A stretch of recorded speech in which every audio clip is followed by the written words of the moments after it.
The mysterious old woman has appeared again, and this time she's testing two childhood friends. One will receive a blessing that changes everything, but the other made a choice so evil that his punishment became the most talked about story in all of Lagos. But why is this successful young man now begging for coins on the street with his hands stuck together like glue? Why can't he let go of anything he touches? And what did he whisper to his best friend that broke their friendship forever? Get ready for a story so shocking, so unforgettable, that you'll be telling it for years to come. It was a busy Thursday afternoon at Computer Village in Ikeja. The popular electronics market was full of people buying phones, laptops, and accessories. Among the crowd were two young men who had been best friends since childhood. The first was Kemi, a gentle 28-year-old who fixed phones for a living. His small shop was at the back of the market, and though he worked hard every day, he barely made enough money to feed himself and send some home to his mother. The second was his childhood friend Bayo, also 28, but everything about Bayo screamed success. He wore expensive clothes, drove a nice car, and owned 3 phone shops in the market. Everyone knew Bayo was making serious money. "My guy," Bayo said, sitting in Kemi's small shop. "When will you stop managing like this? Look at me. I started with nothing just like you, but now I own 3 shops." Kemi smiled as he worked on fixing a cracked phone screen. "Bayo, I'm grateful for what I have. Business is slow, but I can eat and help my mother. That's enough for me." Bayo shook his head. "Enough? Kemi, we're young men. We should be thinking bigger. You're too happy with small things." Just then, they heard a loud noise outside. Through the shop window, they could see an old woman who had fallen down, and her bag of oranges had scattered all over the dusty ground. "Help me, please," the old woman called out weakly. "I cannot get up." People were walking past, stepping over the oranges, but no one stopped to help. Some people even picked up oranges from the ground and walked away with them. Kemi immediately stood up. "That old woman needs help," he said. But Bayo grabbed his arm. "Where are you going? You have customers waiting." "The customers can wait 2 minutes," Kemi said. "Can't you see she's hurt?" Bayo looked at the old woman, then looked at the expensive watch on his wrist. "Kemi, helping random people doesn't pay bills. Focus on your business." Kemi stared at his friend in surprise. "Since when do you talk like this?" "We were raised to help our elders." "We were raised poor," Bayo replied coldly. "I decided to change that. You should too." But Kemi was already walking toward the old woman. He knelt down beside her and gently helped her to her feet. "Are you hurt, Mama?" he asked with concern. The old woman looked into his eyes and smiled. "Thank you, my son. My leg is a little sore, but I think I'm okay." Kemi began gathering her scattered oranges and putting them back in her bag. Some of the oranges were dirty from the ground, but he carefully wiped them clean before putting them back. Bayo watched from the shop doorway, shaking his head. "Kemi is wasting his time," he said to himself. "That old woman has nothing to offer him." When Kemi finished gathering all the oranges, he carried the heavy bag for the old woman. "Where are you going, Mama?" "Let me help you carry this." "Just to the bus stop," she said gratefully. "Thank you so much." As they walked together, the old woman studied Kemi's face carefully. "You have a kind heart," she said, "but your friend back there, he seems different." Kemi sighed. "Bayo wasn't always like this.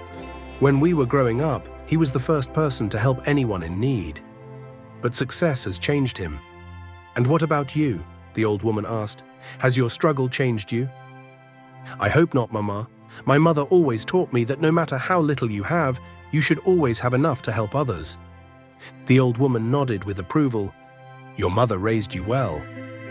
When they reached the bus stop, the old woman reached into her bag and pulled out 3 oranges. "Take these," she said, "a small thank you." "Mama, you don't need to give me anything," Kemi said. "I was happy to help." "I know," she said, pressing the oranges into his hands. "But take them anyway. And remember, don't eat them today. Wait until tomorrow morning and eat them on an empty stomach." Kemi found the instruction a bit strange, but he nodded respectfully.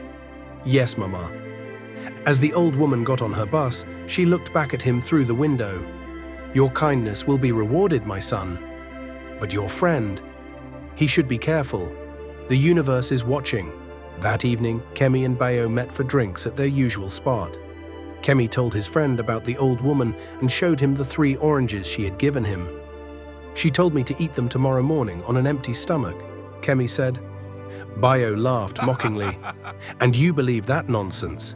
Kemi, you're too gullible. Those are just regular oranges from an old woman who probably doesn't even have money for transport." "Maybe," Kemi said, "but there was something special about her. She seemed wise." "Wise?" Bayo scoffed. "If she was wise, would she be carrying oranges on the street at her age? Would she be falling down in markets? Wisdom should come with wealth, not poverty." Kemi felt uncomfortable with his friend's words, but he didn't want to argue. That night, Bayo couldn't stop thinking about the oranges. Something about the old woman had bothered him, though he couldn't put his finger on what it was. "What if those oranges are special?" he thought to himself. "What if they're worth something and Kemi is too stupid to realize it?" The more Bayo thought about it, the more convinced he became that he was missing out on something valuable. At 2 a.m., Bayo drove to Kemi's house. He knew where Kemi kept his spare key, and he quietly let himself in. Kemi was sleeping soundly in his bedroom. Bayo crept to the kitchen where Kemi had left the oranges on the table. "He'll never know," Bayo whispered to himself. "And if these oranges are special, I deserve them more than he does. I'm the one with business sense. I'm the one who knows how to make money from opportunities." Bayo took all 3 oranges and replaced them with 3 regular oranges from Kemi's refrigerator. "Perfect," he said to himself. "Now if anything special happens, it will happen to me." The next morning, Kemi woke up early and went to the kitchen. Following the old woman's instructions, he peeled one of the oranges and ate it on an empty stomach. It tasted like a normal orange. Nothing special happened. Maybe Bayo was right, Kemi thought. Maybe they're just regular oranges. But Kemi didn't know that what he had eaten was not one of the old woman's special oranges. Meanwhile, at his house, Bayo woke up excited. He had hardly slept, thinking about the potentially magical oranges he had stolen. "Let me see what these special oranges can do," he said to himself. Bayo peeled the first orange and ate it quickly. At first, nothing happened. Then slowly, he began to feel strange. His hands started to tingle, then they began to feel hot. Then something amazing happened. Everything Bayo touched began to stick to his hands. When he tried to put down the orange peel, it wouldn't come off his palm. When he tried to pull it off with his other hand, that hand got stuck too. Now both hands were stuck to the orange peel, and he couldn't separate them. "What is this?" Bayo said, starting to panic. He tried to wash his hands, but the soap bottle stuck to his palm. He tried to dry them, but the towel stuck to his fingers. Everything he touched became permanently attached to his hands. Within an hour, Bayo's hands were covered with dozens of objects. Orange peels, soap bottles, towels, door handles, his phone, his wallet, his car keys. Everything stuck to him like super glue. "This can't be happening," he said, but his voice was shaking with fear. Bayo tried to go to the hospital, but when he tried to open his car door, the door handle stuck to his palm. When he tried to start the engine, the steering wheel stuck to his hands. He couldn't drive anywhere. He called for a taxi, but when the driver saw Bayo covered in stuck objects, he drove away quickly. "Please help me," Bayo called out, but people on the street stared at him like he was crazy and kept walking. By afternoon, news of the sticky man had spread throughout Computer Village. People were taking pictures and videos of Bayo, who now had so many objects stuck to his hands that he could barely move. "Is that not Bayo?" people whispered. "The one with 3 phone shops? What happened to him? Why is everything sticking to his hands?" But no one came close enough to help because they were afraid that they might get stuck to him too. Kemi heard about the commotion and rushed to see what was happening. When he saw his best friend covered in stuck objects, barely able to walk, his heart filled with pity. "Bayo," he called out, "what happened to you?" Bayo looked up with tears in his eyes. The weight of all the stuck objects was making it hard for him to stand up straight. "Kemi," he said weakly, "something terrible has happened to me." "Let me help you," Kemi said, reaching out. "No," Bayo shouted, "don't touch me. Everything sticks to me now. I can't let go of anything." Kemi stared at his friend in shock. How did this happen? Bayo's eyes filled with shame. He looked down at the ground, unable to meet Kemi's gaze. "The oranges," he whispered. "What oranges?" "Your oranges. The ones the old woman gave you. I took them." Kemi's eyes widened. "You took my oranges?" "I thought they might be special. I thought I deserved them more than you. So I broke into your house last night and stole them." The crowd that had gathered around them gasped. People started murmuring among themselves. He stole from his own best friend. That's why this happened to him. The old woman must have cursed the oranges. Kemi felt his heart breaking, not because of the oranges, but because his childhood friend had betrayed him. "Bayo," he said sadly, "why didn't you just ask me? I would have shared them with you." "Because I wanted them all for myself," Bayo admitted, tears streaming down his face. "I thought if they were valuable, I should have them, not you.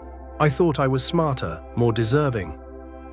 And now I can't let go of anything. Every greedy thought I ever had, every selfish thing I ever wanted to keep for myself, it's all stuck to me. I can't release anything." Just then, the crowd parted and the old woman appeared. She walked slowly toward Bayo, her eyes calm but firm. "I see you found my oranges," she said quietly. Bayo fell to his knees, still unable to free his hands from all the stuck objects. "Please, Mama, help me. I'm sorry, I know I was wrong." The old woman looked down at him. "You didn't just steal oranges, my son. You stole from your best friend. You broke trust that had been built over many years." "I know," Bayo sobbed. "I was greedy. I wanted everything for myself." "And now you have everything," the old woman said. "Everything you touch stays with you forever. Isn't that what greedy people want? To keep everything they can get their hands on?" The crowd was silent, watching this exchange. "But," the old woman continued, "there is one way to break this curse." Bayo looked up hopefully. "What way?" "You must give away everything you own. Your shops, your car, your money, your clothes, everything. Give it all to those who need it more than you do. Only when you have nothing left will you be able to let go of the things stuck to your hands." Bayo stared at her in shock. "Everything? But that will leave me with nothing." "Yes," the old woman said, "you will have exactly what your friend Kemi has always had. Very little. But you will be free." Bayo looked at Kemi, who was watching with sad eyes. "If I do this," Bayo asked, "will you forgive me?" Kemi didn't hesitate. "You're my brother, Bayo. I forgave you the moment you told me the truth." It took Bayo 3 weeks to give away everything he owned. He sold his 3 phone shops and gave the money to orphanages. He gave his car to a disabled man who needed transportation. He gave his expensive clothes to homeless people on the street. With each act of giving, one object would fall from his hands. The soap bottle dropped off when he bought food for hungry children. The towel came loose when he paid for an old woman's medical bills. His phone unstuck when he gave his last 1,000 naira to a beggar. On the day Bayo gave away his final possession, his expensive watch, the last orange peel finally fell from his palm. He was free, but he had nothing left. Kemi was waiting for him with a smile and a job offer. "Come work with me in my shop," he said. "We'll split everything 50-50, like we used to share everything when we were children." Bayo cried tears of gratitude, not because he had been freed from the curse, but because he had remembered what it meant to have a true friend. From that day forward, Bayo was a changed man.